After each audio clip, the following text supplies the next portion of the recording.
Dia sudah menjadi istriku beberapa bulan yang lalu. Aku harap kamu bisa menerima berdampingan denganku dan aku akan berusaha adil. Aku lebih memilih menikahinya daripada berzina. Tambahnya, datar tapi tegas. Halo, gue Tuca, tukang cerita. Cerita lo, suara gue. Namaku Maya. Aku dibesarkan di keluarga yang sederhana. Tidak terlalu ketat, tapi cukup menjaga. Agama diajarkan sebagai pegangan, bukan sebagai label. Aku tumbuh dengan keyakinan bahwa pernikahan adalah tempat pulang, bukan tempat membuktikan apa-apa. Sebelum menikah, hidupku berjalan biasa. Aku bekerja, aku pulang. Aku menjaga diriku sebisanya. Aku bukan tipe yang banyak penuntut. Bagiku, cukup hidup yang tenang dan pasangan yang sejalan. Aku bertemu Damar di fase hidup ketika aku mulai serius memperbaiki diri. Kami sama-sama datang ke ruangan yang sama untuk belajar, bukan ruang pacaran, tapi ruang perbaikan, kajian, lingkaran orang-orang yang ingin berubah. Damar dikenal sebagai laki-laki yang tenang, ucapannya terjaga, sikapnya rapi. Dia terlihat tahu batas, bukan tipe yang banyak bicara, tapi setiap kalimatnya terdengar seperti sudah dipikirkan. Kami tidak dekat dengan cara yang ribut. Tidak ada chat panjang sampai tengah malam, tidak ada janji-janji manis. Semuanya berjalan pelan dan terlihat benar. Damar bercerita tentang masa lalunya yang ingin ia tinggalkan, tentang keinginannya membangun rumah tangga yang lurus. Aku mendengarkan dan merasa kami punya arah yang sama.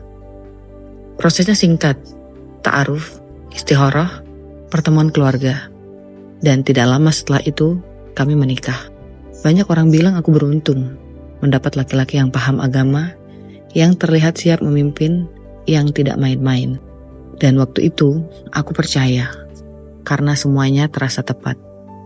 Tidak ada yang terasa dipaksakan. Aku masuk ke pernikahan itu dengan keyakinan sederhana. Kalau niatnya baik, jalannya akan dijaga. Sebelum semua itu, kami bukan orang-orang yang rapi dalam agama. Kami sholat, tapi sering bolong. Kami tahu batas, tapi masih sering menawar. Hidup berjalan biasa, tanpa terlalu banyak pertanyaan soal arah. Damar bukan laki-laki yang buruk, tapi juga belum bisa dibilang taat. Dia bersosialisasi seperti kebanyakan orang. Pergi, pulang, dan menjalani hidup tanpa banyak memikirkan akhir. Aku juga sama. Aku menjaga diri sebisanya, tapi tidak pernah benar-benar berhenti dan bertanya mau dibawa kemana hidup ini. Lalu sampai di suatu fase, kami sama-sama merasa lelah. Bukan lelah fisik, tapi lelah menjalani hidup yang rasanya datar. Dan dari situlah kami mulai mendekat ke hal-hal yang lebih tenang. Datang ke kajian, mengurangi yang tidak perlu, dan belajar pelan-pelan. Hijrah kami tidak instan, tidak dramatis, tidak juga sempurna, tapi terasa tulus. Dan justru karena proses itu kami lewati bersama, aku percaya satu hal. Kalau kami berubah bareng, kami juga akan bertahan bareng. Setelah menikah dan pelan-pelan berhijrah, ada keputusan besar yang aku ambil. Aku berhenti bekerja, bukan karena dipaksa, tapi karena saat itu, keputusan itu terasa benar. Kami sepakat menjalani peran yang lebih tradisional. Aku lebih banyak di rumah, mengurus suami, mengurus rumah, dan ketika anak kami lahir, hidupku berputar di situ. Kami punya satu anak. Kehadirannya mengubah segalanya. Hari-hariku diisi oleh hal-hal yang sederhana, tapi melelahkan. Bangun lebih pagi, tidur lebih larut, menyelesaikan banyak hal yang tidak pernah terlihat selesai. Damar bekerja di luar. Aktivitasnya semakin padat. Dia sering keluar kota untuk urusan yang katanya berkaitan dengan dakwah dan pekerjaan. Aku tidak pernah mempersoalkan itu. Justru, aku merasa sedang menjalankan bagian yang memang menjadi tugasku. Sebagai istri, aku belajar menahan banyak hal sendiri. Tidak semua capek perlu diceritakan. Tidak semua lelah perlu dibagi. Aku percaya, rumah yang tenang adalah bagian dari ibadah. Secara materi, hidup kami sangat berkecukupan, bahkan lebih dari cukup. Keuangan kami aman, tidak pernah ada kekhawatiran soal kebutuhan. Semua terasa mudah, seolah hidup sedang berada di fase paling tenang. Damar selalu memastikan aku tidak merasa kekurangan. Hadiah datang tanpa diminta. Barang-barang yang bahkan tidak pernah kupikirkan tiba-tiba sudah ada di rumah. Kadang perhiasan, kadang tas, kadang perjalanan. Dia romantis dengan caranya sendiri. Bukan tipe yang banyak kata, tapi tahu kapan harus hadir. Ulang tahun tidak pernah terlewat. Hari-hari biasa pun bisa berubah istimewa karena kejutan kecil yang ia siapkan. Kami sering pergi ke luar negeri. Awalnya berdua, lalu bertiga setelah anak kami lahir. Perjalanan itu selalu terasa seperti hadiah atas kerja keras dan kesabaran. Di mata orang lain, hidup kami tampak lengkap.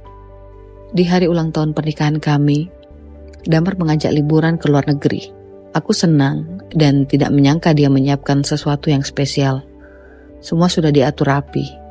Hotel, transportasi, jadwal perjalanan, semua atas nama dia. Aku tinggal ikut, tidak perlu repot menyiapkan apapun. Perjalanan itu kamu lakukan bersama.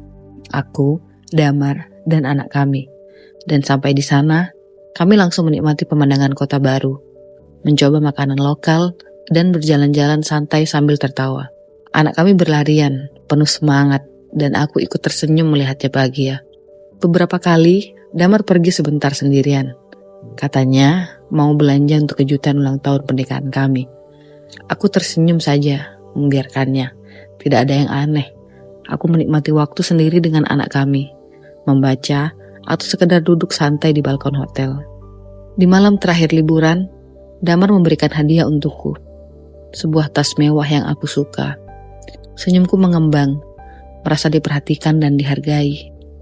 Kami menikmati sisa malam itu, foto-foto, bercanda, dan menikmati momen sederhana sebagai keluarga. Beberapa hari setelah pulang, ketika aku merapikan koper dan pakaiannya, aku menemukan sesuatu yang membuat mataku berhenti sebentar. Nota belanja. 1. Ternyata lalu ada satu lagi. Tas yang sama, model yang sama, dibeli hampir bersamaan. Awalnya aku berpikir mungkin kesalahan atau duplikat. Tapi saat merapikan lebih teliti, aku menemukan nota parfum. Jumlahnya juga sama, ada 2. Varian yang sama. Dan perlahan, detail yang lebih besar muncul. Pemesanan hotel mencatat 2 kamar selama liburan. 1 atas nama kami, 1 lagi atas nama wanita lain. Tiba-tiba, liburan ulang tahun pernikahan yang biasa terasa berbeda. Bahagia yang kulihat ternyata dibungkus rahasia yang tidak kubayangkan sebelumnya. Beberapa hari setelah menemukan semua itu, aku memutuskan untuk menanyakannya. Aku tidak datang dengan emosi, tidak dengan teriakan. Aku hanya lelah dari pertanyaan yang tak pernah terjawab, dari rasa percaya yang mulai retak. Aku duduk di ruang tamu, menatap Damar, dan aku bertanya satu hal sederhana. Siapa dia? Damar menatapku, tidak panik, tidak juga gugup. Matanya tenang, seperti biasa. Suaranya rendah dan lembut, tanpa ada sedikit pun kemarahan. Dia menjawab, dia sudah menjadi istri saya beberapa bulan yang lalu. Kalimat itu terdengar seperti fakta, tanpa drama, tanpa penyesalan. Diam-diam, rapi, dibungkus ketenangan yang menyayat hati. Aku tidak menangis. Aku hanya menunduk, mencoba mencerna. Bagaimana bisa?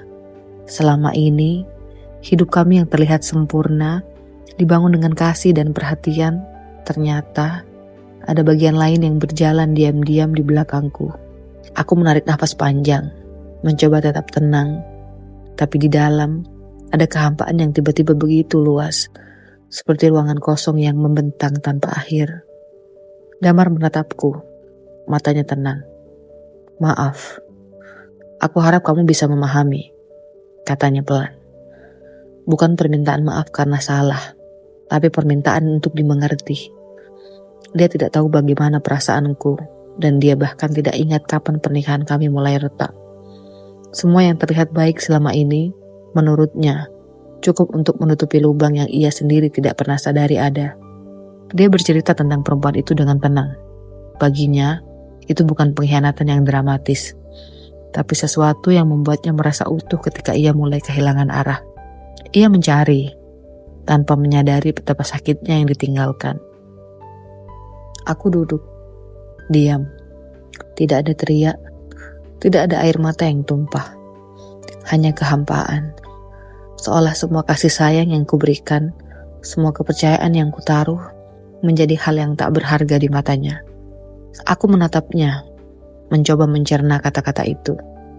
Dia meminta dimengerti, tapi aku hanya bisa menahan nafas dan membiarkan dunia yang selama ini kukenal berubah menjadi sepi dalam satu kalimat sederhana. Dia sudah menjadi istriku beberapa bulan yang lalu. Damar menatapku. Aku harap kamu bisa mengerti dan berdampingan denganku. Aku akan berusaha adil. Aku lebih memilih menikahinya daripada berzina, katanya. Aku tetap duduk, mencoba mencerna kata-katanya. Aku belum tahu harus merasakan apa, bagaimana menanggapi. Kata-katanya terdengar tenang, tapi hatiku bergejolak di dalam. Dia tampak yakin dengan niatnya, berbicara soal keadilan, tentang berjalan berdampingan. Dan aku hanya diam, menata kepingan hati yang perlahan retak. Aku butuh waktu, butuh ruang untuk mengerti, untuk menata perasaan yang hancur perlahan. Dan aku hanya bisa bilang, aku butuh waktu. Damar menatapku tenang. Dia mengangguk pelan, lalu berkata dengan suara datar tapi tegas.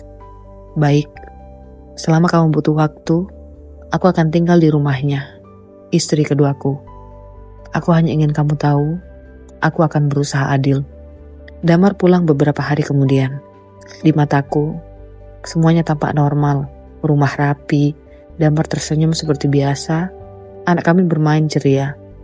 Pernikahan kami terasa indah, seperti biasa. Semua terlihat hangat dan aman. Tapi begitu aku mengingat kata-katanya, bahwa dia sudah menikah sirih, bahwa selama aku butuh waktu dia akan tinggal di rumah perempuan itu, hatiku mulai hancur. Rasa sakit itu muncul bukan dari kemarahan, tapi dari kenyataan yang menusuk perlahan. Pernikahan yang kulihat baik-baik saja, ternyata dibayang-bayangi kehadiran perempuan lain. Di situ aku sadar, ternyata aku belum siap menerima kenyataan bahwa ada wanita lain dalam hidupnya. Dan belum siap memutuskan apakah aku harus bertahan, mencoba menerima, atau memilih berpisah. Aku belajar sesuatu yang pahit, bahwa cinta bukan hanya soal siapa yang hadir, siapa yang memberi perhatian, atau siapa yang tampak baik di mata orang lain. Cinta juga tentang kebenaran, tentang melihat kenyataan, tentang berdiri meski hati retak. Segitu dulu, cerita orang udah, sekarang giliran lo buat cerita. Kalau lo punya cerita juga, kirim ke gue, biar suara lo, gue yang bawain.